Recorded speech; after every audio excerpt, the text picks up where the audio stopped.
A brief synopsis of Christian 21's information revelations for the Great Spiritual Awakening, The Fall of Great Tartary, and Some Other Stuff, Part 1 of 2 by Leon George. Sinclair, I'd like to explain how to use Christ information to understand and see, albeit in your mind's eye, the truth behind the mysteries, the reality behind the lies. It's easy. It's like the magic eye pictures from the 1990s. For years, I thought those pictures were a scam, loads of colored dots that apparently make up a picture when you look at it all cushed in that. It was like 10 years later that a pal told me how to look at it, place it on your nose, and slowly pull it away from your vision. Your eyes will do the rest. I was blown away. I honestly thought it was a scam. I didn't know how to view the image before I was shown. This is exactly the same. Most people view Christians' information through the wrong lens. The explanation that humans evolved out of Africa isn't very believable. Plain is more apt. I can't see how come any self-proclaimed academic could even contemplate that nonsense, even for a second. It's because they have degrees, so they are listened to. They are required to be listened to because to be listened to, they too had to listen to someone else a while back, who likely had more than one degree. And the fact that one day they too will be listened to because they have a certificate that means by default that they worked really hard to be listened to. They expect you to believe that monkeys turned into black people, then black people left Africa via the Sinai Peninsula and turned into white people, Asian people, and Chinese people. If you're happy with that explanation, then great, you won't need to read any more of this text. In 1897, a farmer in South Dakota was plowing his field when his plow struck something metallic, not a rock, but metal. Assuming it was some old machinery from previous agriculture on his land, he thought to remove some soil to get a better idea of what his plow had encountered. He uncovered a metal hatch, a non-corroded iron hatch that looked far too finessed for 18th century pioneer blacksmiths to have made. It had a foreign writing on the edge that he could not interpret. 3 days later, he managed to open the hatch. To his disbelief, it went down into a stone chamber with smooth walls that had no mortar, yet fitted perfectly. Inside, he found furniture, a large wooden table that came up to his chest, and chairs around the table that were far too large for a normal person to sit comfortably. He noticed the strange absence of any dust. He then found a stepped passageway that went down into a deeper and larger stone chamber of the same construction methods. His name was Thomas Hendricks, and 3 days after this find, he disappeared from his farm, without trace. His horse was in the barn, his tools lay in the yard, but he never returned. The official story at the time was that he found a sinkhole on his land and disappeared. In 1983, an estate sale yielded a fascinating find, a journal from a farm owner, Thomas Hendricks. The farmer gave his diary to his sister, who lived 2 counties away, shortly before he went missing, realizing that he had found something that he should not have seen. He became nervous. He told another farmer who owned a nearby farm, a man named William Cotter, who also found submerged structures on his land. Hendricks told Cotter not to tell anyone, but it was too late. Cotter had already mentioned it in town. William Cotter disappeared 1 month after Hendricks. Not only this, but there was a third farmer who also went missing within 3 months of Hendricks's disappearance. And if that wasn't enough, a total of 17 farmers who lived within a 50-mile radius of each other all went missing between 1895 and 1899. All reported finding structures on their farmland below ground level. Hendricks's sister kept the journal, never told the authorities about it, and she never spoke of it. It was handed down several generations until it ended up being bought in a box of books at the estate sale in South Dakota in 1983 for $30.00. The land that belonged to these 7 farmers totaled 4,000 acres, and it was all purchased by a shell company named a Midwestern Agricultural Development Corporation. That company owned the land for several years, then sold it. This 4,000 acres has changed hands 6 times since Thomas Hendricks' disappearance. But what did Midwestern Agricultural Development Corp. need it for? They never farmed the land, they left it alone. They left it until people forgot about Hendricks and the others who went missing. Then they sold the property when they were confident that no one was going to come looking for lost cities in South Dakota.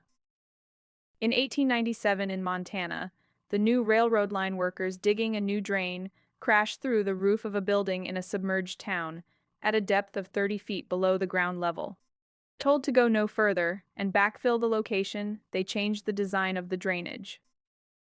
In 1896, 3 miners in a coal mine broke through the wall of a mine shaft and found what looked like a complete city, undisturbed since it was covered up at some unknown point in the past. To be honest, learning about Tartaria is pretty harrowing.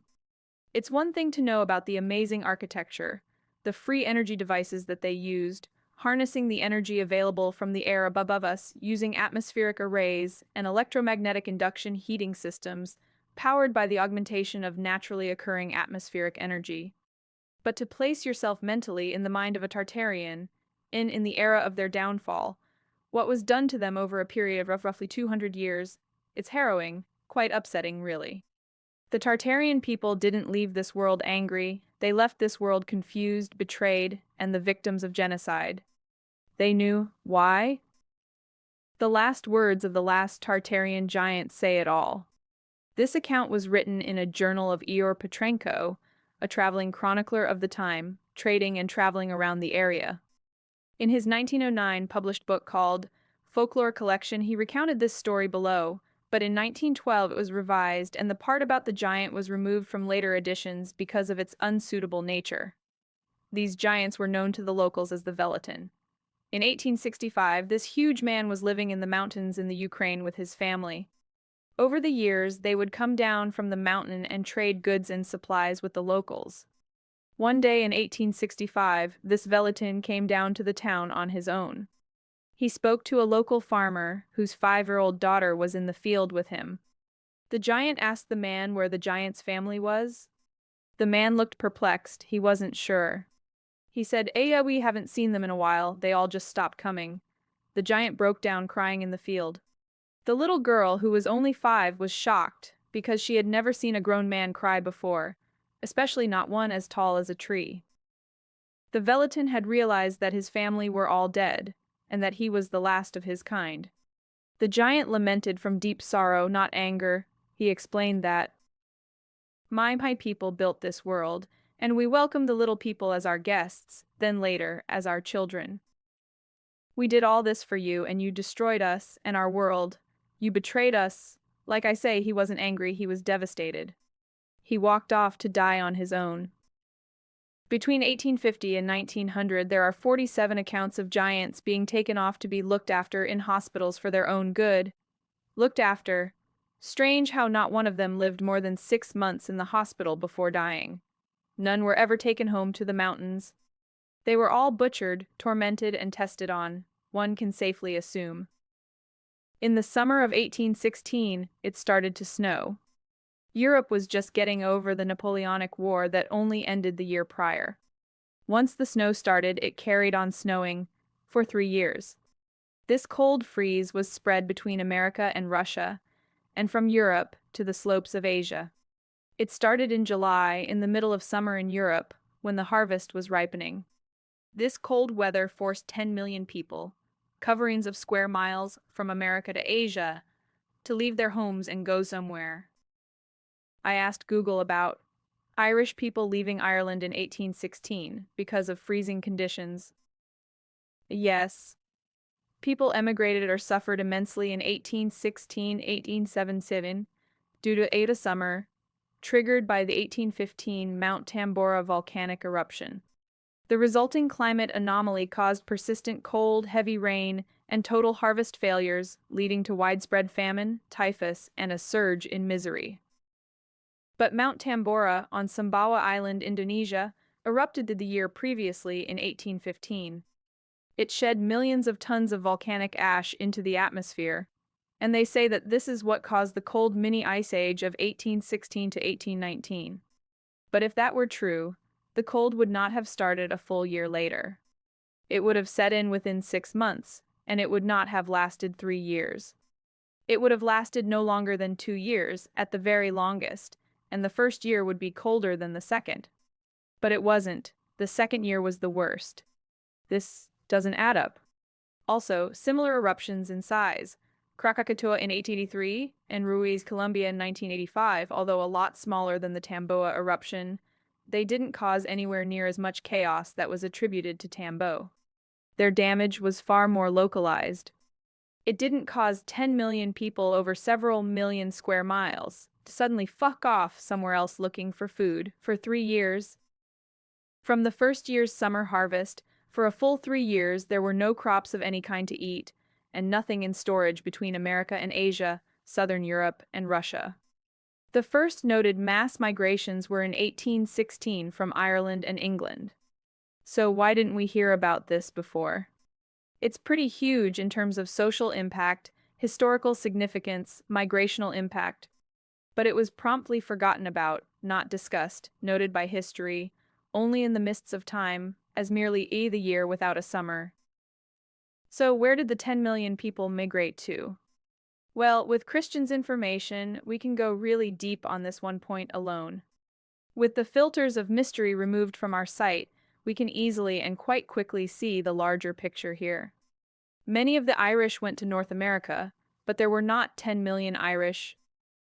The seventh reset started somewhere on the west coast of America in 1728. By the time it got across the planet to eastern Russia, the year was 1887. We know this because the last Tartarian rulers of Great Tartary were removed from their lands in 1887 by the armies of the New Order. The grandson of the last emperor of Great Tartary was a Russian Tartarian named Viktor Mikhailovich Alexandrovich. He died in Toledo, Ohio, USA, in 1971. He was a janitor in a library for 24 years. Every night at midnight he started work, cleaning windows and sweeping the library halls until sunrise. This man was not of overtly large stature, he was quiet and very polite.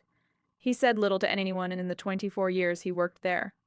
His accent was hard to place, and he spoke clearly with thought before every reply.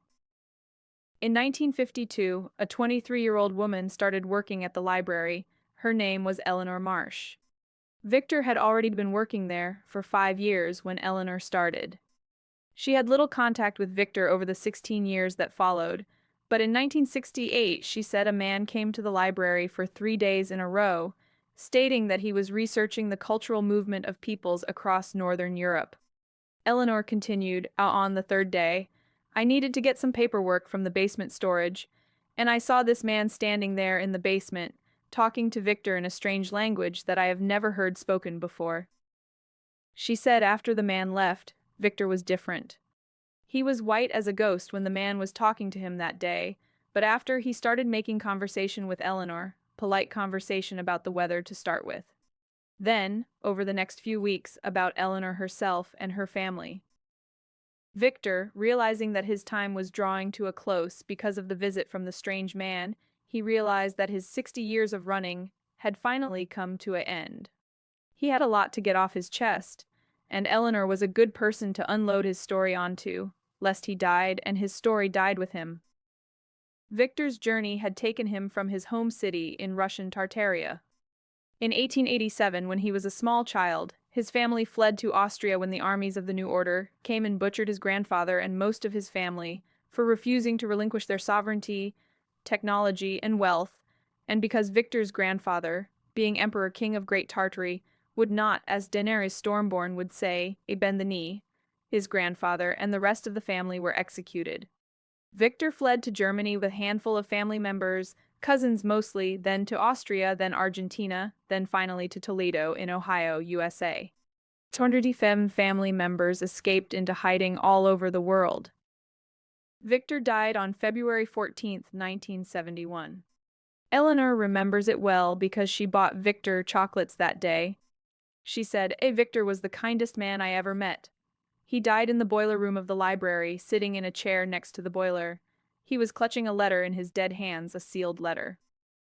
An ex-postal worker named Margaret Chen lived in the house next to Victor for the 24 years he worked at the library. Margaret's mother was Victor's landlady.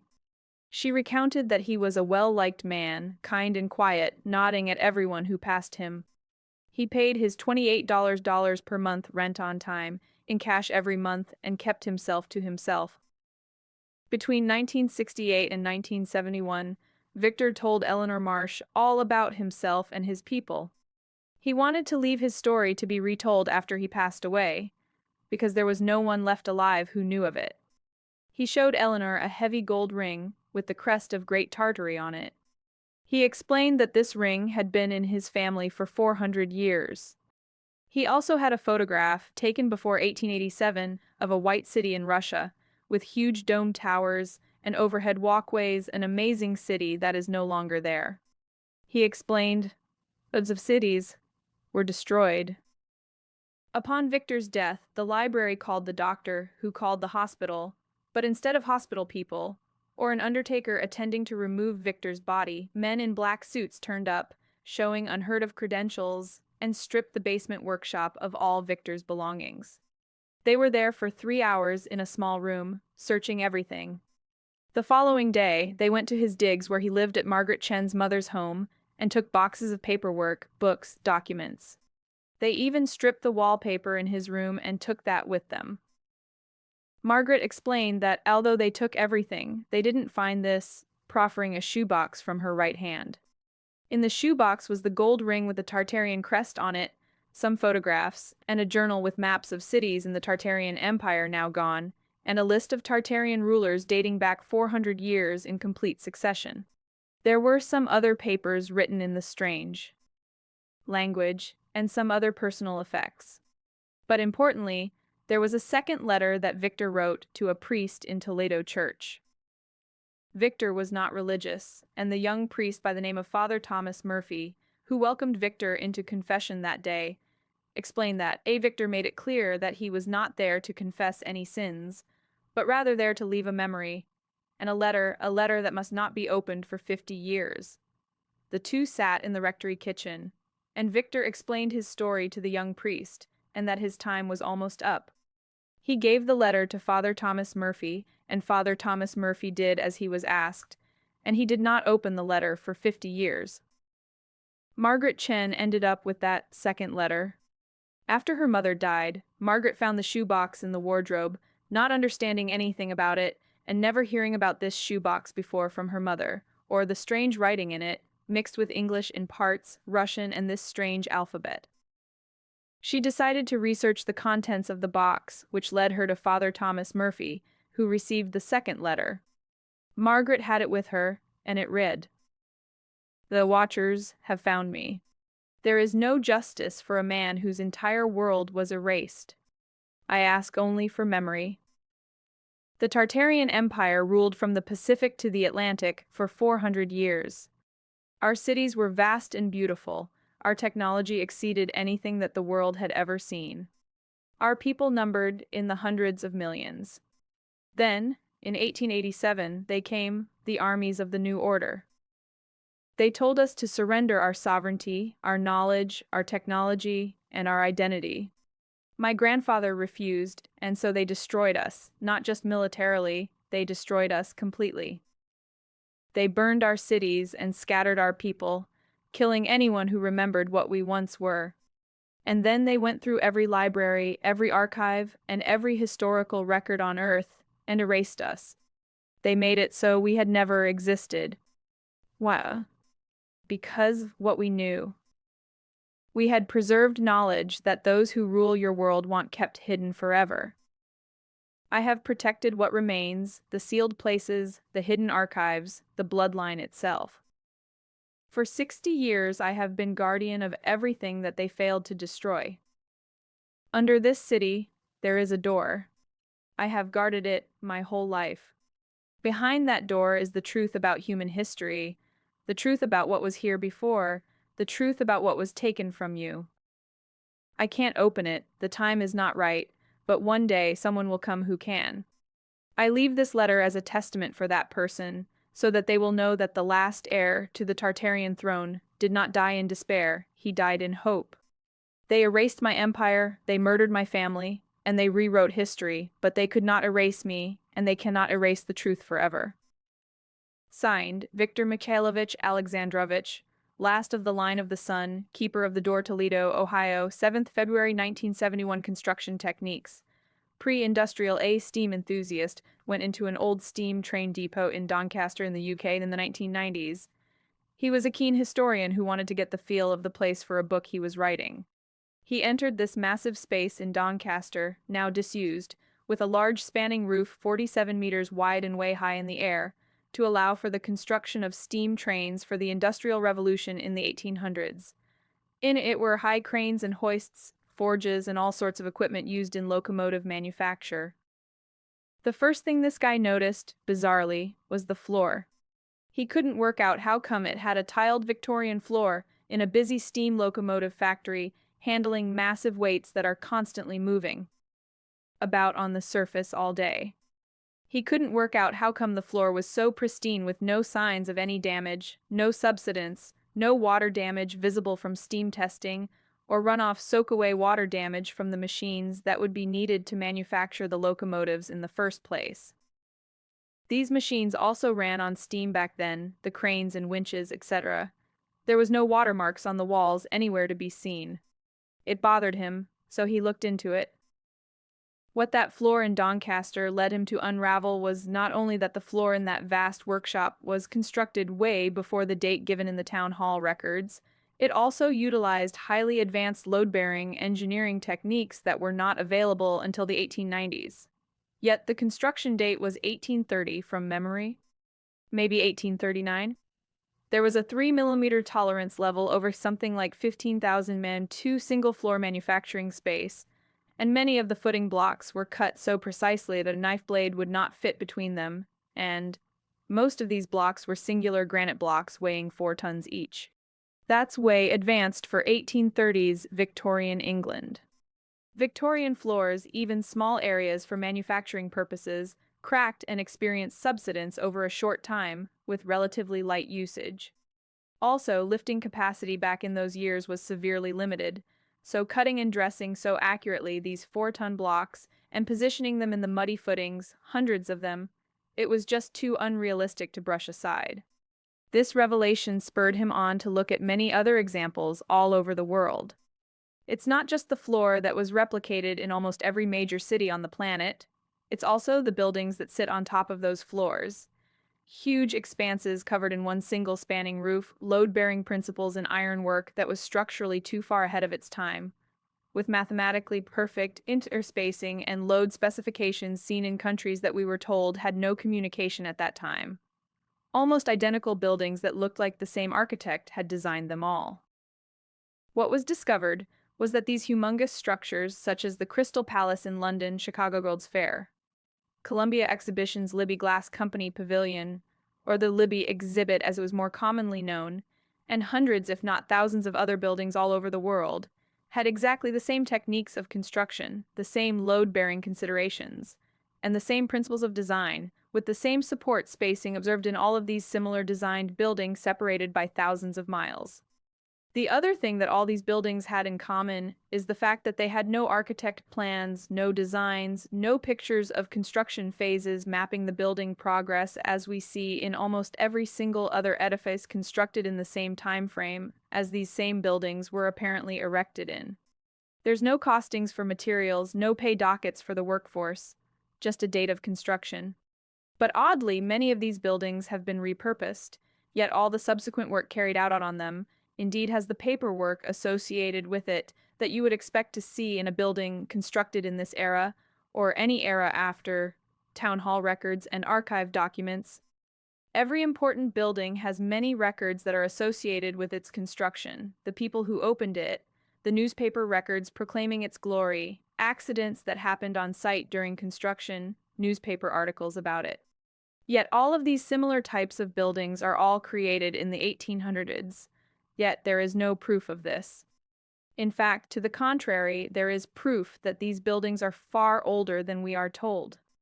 But that is not all. These buildings are not situated randomly where the fancy took root. No, they are positioned on a grid, a very precisely laid out grid network. Interestingly, in the same way that Tartarian hill tribes on the Russian wilderness, still up until 1938, built in the Tartarian style, spoke and read Tartarian, and their villages were spread out exactly 47 miles apart, all of them, spreading out to form a grid. This grid is bewilderingly impossible to conceive on an international arena, but these Tartarians were next level in technological terms. The Hill people in the 1930s were the dispersed and scattered peoples from the 1887 instancements mentioned above, when Viktor Mikhailovich Alexandrovich explained about when the armies of the New Order came. So the people living in hill tribes in the 30s were the advanced city folk just 150 years previously. In Russia, in the 1890s, an order was given to remove all church and cathedral bells fabricated prior to the year 1700. There were strict orders that none of these bells should be struck under any circumstances. But why? Why all bells before the year 700? Are bells dangerous? Dangerous to who exactly? The church bells created before the year 1700 were manufactured using very advanced casting methods. The bells prior to 1700 were far more technologically advanced than that of their successors. The Tartarian bells were made with different metal compositions, different considerations other than mere sound, and utilized casting techniques that were simply unknown to the rest of the world. Remember what Nikola Tesla said: if you want to find the secrets of the universe, think in terms of energy, frequency, and vibration. This is so true.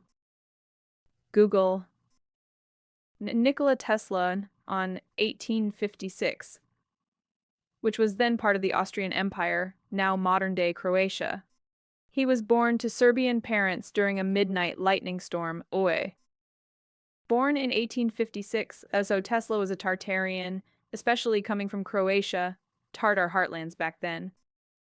No wonder he was pretty handy at elastic trickery. It was in his blood. He was 44 years old in 1900, a Serbian Tartarian. I'll ask Christian, but I'm pretty certain it would explain a great deal about his understandings of radiant energy systems. Christian says that Tesla is likely an Andromedan soul, being helped by ET Soulfam from day one to try and reintroduce free energy, one more attempt at raising spirituality and well-being for all. But it was meant to be. Tesla, although still alive and well, was ruined by J.P. Morgan, and so faked his death to work with the White Hats for the next 100 years for the Great Awakening. What a legend! Or did you think that the man who invented age regression technology never bothered to use it on himself? Tesla was in a GAA White Hat DUMB in Argentina, accessible only via portal. No parasites could go there. Many of the alive list were probably at this location for periods or a period of time. It's the most secure facility on this planet. It was created by 12 plus density benevolent ET technology, way beyond the 4th density parasitic reach. But I digressed again. Sorry. Silver and gold were added to the Tartarian bells in small percentages, all for very important reasons. The metals added gave the bells extra tuning properties, honing the frequency of the bell in question. Silver has conductive properties, and as we will see, these bells had electrical applications. Many bells, many different sizes, yet all perfectly tuned to very specific frequencies. Some of these bells had spiraling grooves on the interior of the bell's surface, at a depth of 8 mm.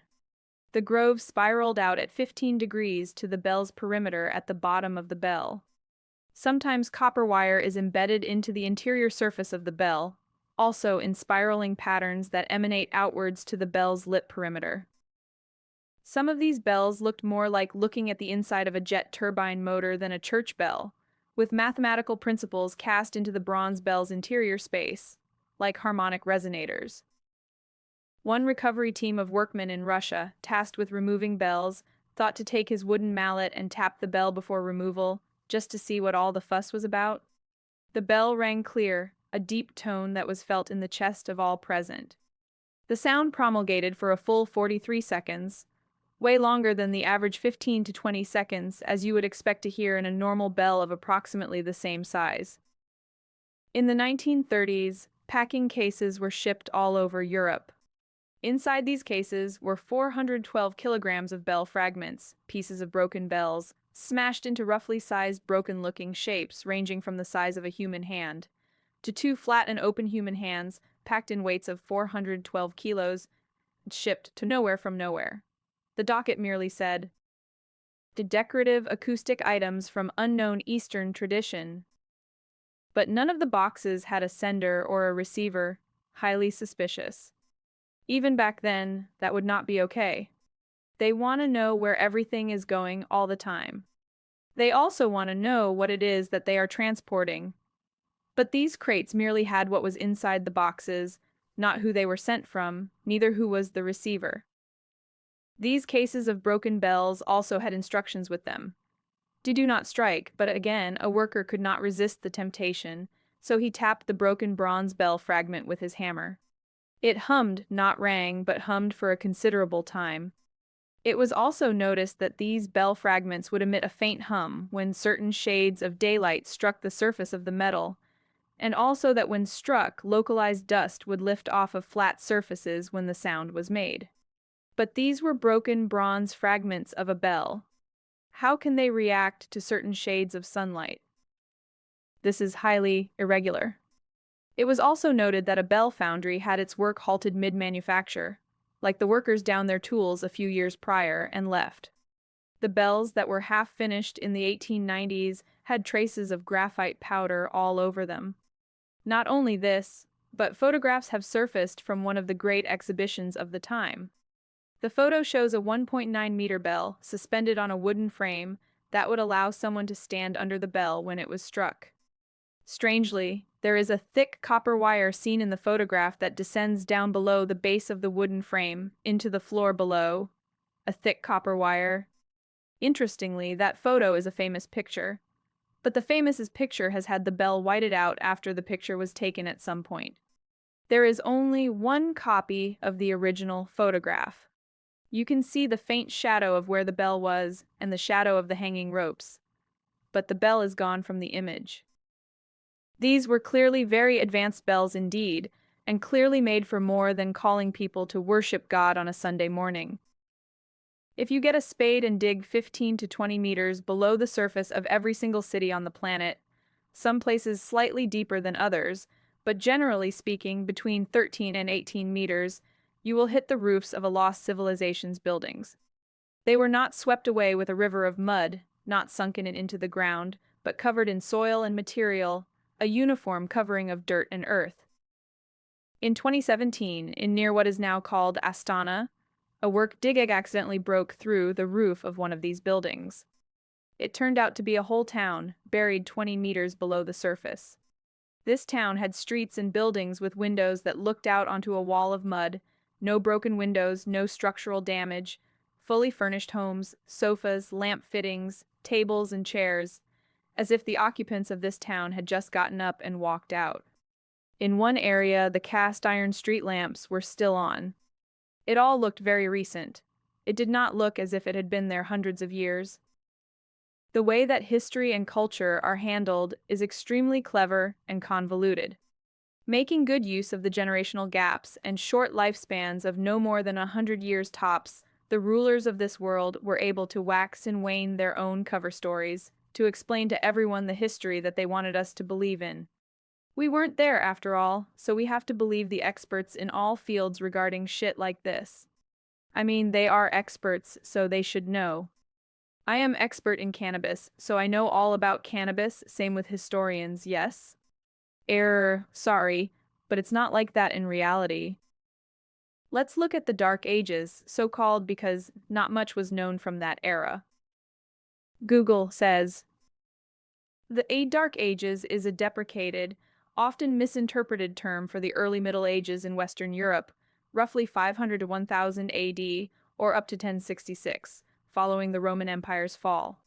Coined to describe a perceived lack of literature and cultural output, it is characterized by migration, economic shifts, and decreased written records, though it actually featured in reality significant, overlooked, social and technological development. Key aspects of the Dark Ages. Definition and timeline. Originally coined by the 14th century scholar Petrarch, the term referred to a perceived decline in intellectual, cultural, and literary output compared to classical antiquity. It generally covers the period between the fall of the Western Roman Empire, c. 476 AD, and the beginning of the High Middle Ages. Historical misconception. While often associated with the phrase barbaric, many historians now discard the term Dark Ages as inaccurate. The period was not a total halt in learning. It saw significant developments, such as the rise of the Anglo-Saxon kingdoms, the growth of the Carolingian Empire, and the preservation of knowledge in monasteries. What an absolute load of complete bollocks. So let's look at this in finer detail. The medieval period. In the 1840s, a flourish of medieval manuscripts hit the learning establishments and book dealers of Europe and the UK. One particular book that ended up in a Paris museum in 1840, now on display in a glass case, was named simply Manuscript Europe 1327. The ink was dark, and the vellum, laboriously animal hide, was in pristine condition, no damage to the pages, spine no stains, no annotation marks from the past owners in years since it was created, no pest damage, no water damage, no atmospheric damage for a 600-year-old book that survived plagues, wars, and centuries of undocumented handling. The book was in pretty much immaculate condition. There was no donor paperwork with the book, no letter from the previous owner who gifted it, no monastic stamps or signatures from a monastery that may have held it for so long. There was no chain of provenance for it whatsoever. All it said on the display in the museum was all that the museum knew about the book, a note from the museum itself from 1840. Manuscript, Europe 1327, prior ownership unknown. Before 1840, medieval literature, codices, books, and manuscripts would come into museums and universities at a steady rate, a few here and a few there, usually because after the Napoleonic War, monasteries started to close under monastic dissolution. Their contents were donated, sold, and given to museums, archives, and private collections, at what was then considered to be a normal rate of intake. All of these documents had a provenance associated with them, a monastic stamp, a written letter or letters, catalog numbers, and previous resting locations in other museums, auction receipts or lot numbers, documents from private estates mentioning the book, etc. But this book was different. The ink chemistry was correct, the right components made with the ink for the era they were written in, but the ink showed inconsistent oxidization profiles for the supposed age of the book. They concluded that the book's ink chemistry suggests minimal atmospheric exposure, with degradation patterns that more closely match a sealed storage scenario rather than an open usage scenario. The conclusion is that it was written when suggested, but was immediately put into airtight climate-controlled storage. But that type of storage was not to be realized for another 750 years. The experts could only guess that maybe a particular monastery's cellars were particularly airtight for some strange reason, and must have had just enough humidity, 16 to 21 degrees C and 34% RH, to preserve it so well for such a long time. How the cellar voided itself of air in order to keep the book so unoxidized for such a long time, 600 years, is a complete mystery. But not to any Christian 21 followers, I might add. For the newcomers, this is how you know Christian's info is true and real, however far out it may seem to be upon first encounter. To fast-track this Ascension intel, being the only and most important information that you will ever have heard in over 100,000 years fact, you will actually have to know the true shape of the Earth first. The only proof you will find to this revelation is only the obvious observations and thought models. I'll let you discover what they are for yourselves, as this is a very personal journey. I can't think for you, and I can't make you think. I'm just trying to help. Don't shoot the messenger. But it isn't there. Between 1840 and 1890, there was a sudden abundance of not so rare, any more medieval literature, books just like the one above. A staggering 18,745 such medieval books, literature, codexes, treatises, manuscripts, all with no provenance and mostly in extremely good condition with no damage whatsoever, pristine binding, clearly old, and upon greater inspection, clearly not forgeries. But none of them had a single history associated with where they have been the last 600 years. How can these documents all be in such amazingly good condition considering their great age? And in such large numbers all of a sudden? Not only that, but several countries all got full sets of these books. Highly irregular indeed. These 18,745 medieval books seem to have been kept outside of time itself. The European collections grew faster than the documented registered outlets could possibly provide them. Then, in 1890, the procurement slowed back to what it was pre-1840, and again at the same speed. Books and documents with provenance associated with them, a history, started to be the only medieval literature now surfacing again. Damaged, faded, handled, and read many, many times, pages worn to cloth-like edges, frayed and damaged spines, and bindings. The experts are unable to explain it.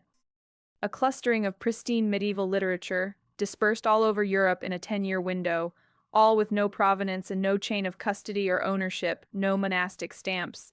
They simply appear, origin unknown.